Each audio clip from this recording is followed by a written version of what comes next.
शिवाजी महाराजांची कीर्ती बेफाम होती. महाराजांची कीर्ती बेफाम, भल्या भल्यानं फुटला घाम. याला कोण घाली येसन तर बाही पुसती बेगम. बडी बेगम म्हणजे अली आदिलशहाची आई बरं का. नजरेत तिच्या अंगार दरबार झाला चमकार. कुणी घेईना पुढाकार, साऱ्यांनीच मानली हार. इतक्यात अचानक एक सरदार उठला, बोलला लवका शिवाजी को. आणि त्यानं विडा उचलला. नाव त्याचं अफजल खान.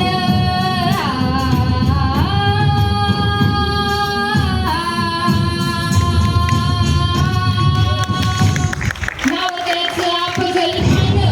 तिथं चांगला जरूर सैतान. खान बोलला छाती ठोकून, शिवबाला टाकतो चिरडून.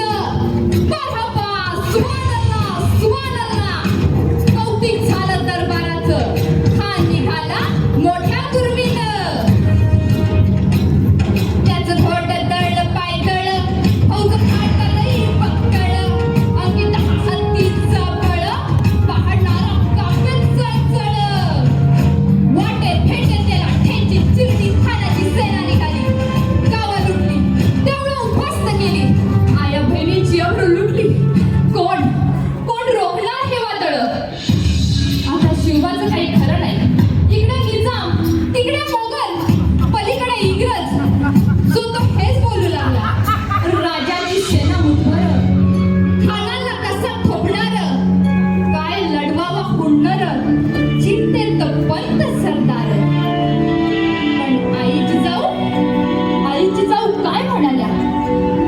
शिवबा केवळ आमचा पुत्र नाही, या अवघ्या मराठी जनांचा स्वाभिमान आहे. या मातेने आमचा पुत्र मराठी जगत आहे.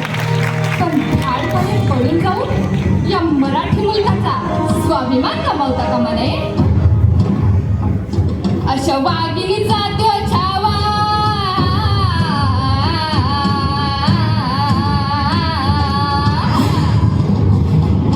अशा वाघिणीचा तो छावा. गनिबान कसा ठेचावा. डोक्यात गनी मी कावा. भेटीचा धाडला सांगावा. प्रतापगडावर आमने सामने भेटीचा सांगावा. खानाने हसत हसत कबूल केला. दिवस ठरला आणि ठरल्याप्रमाणे प्रतापगडच्या पायथ्याशी खान. प्रतापगडच्या पायथ्याशी खान. प्रतापगडच्या पायथ्याशी खान. आलं बेगुमान नाही त्याला जाण. शिवाजी राजाच्या करमतीची. शिवाजी राजाच्या करमतीची. शिवाजी राजाच्या करमतीची. त्याची नाही जाणीव शक्तीची. त्याची नाही जाणीव शक्तीची. त्याची नाही जाणीव शक्तीची. करील काही कल्पना युक्तीची. हजीजी करील काही कल्पना युक्तीची. हजीजी करील काही कल्पना युक्तीची. हजीजी.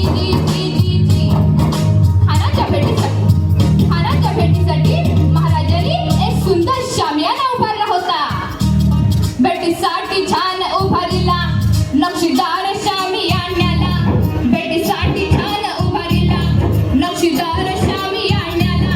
आणि अशा या शामियान्या खान डौलत डुलत आला. खान डौलत डुलत आला. सय्यदपंडा त्याच्या संगतीला. सय्यदपंडा त्याच्या संगतीला. शिवबाच्या संगती मला. शिवबाच्या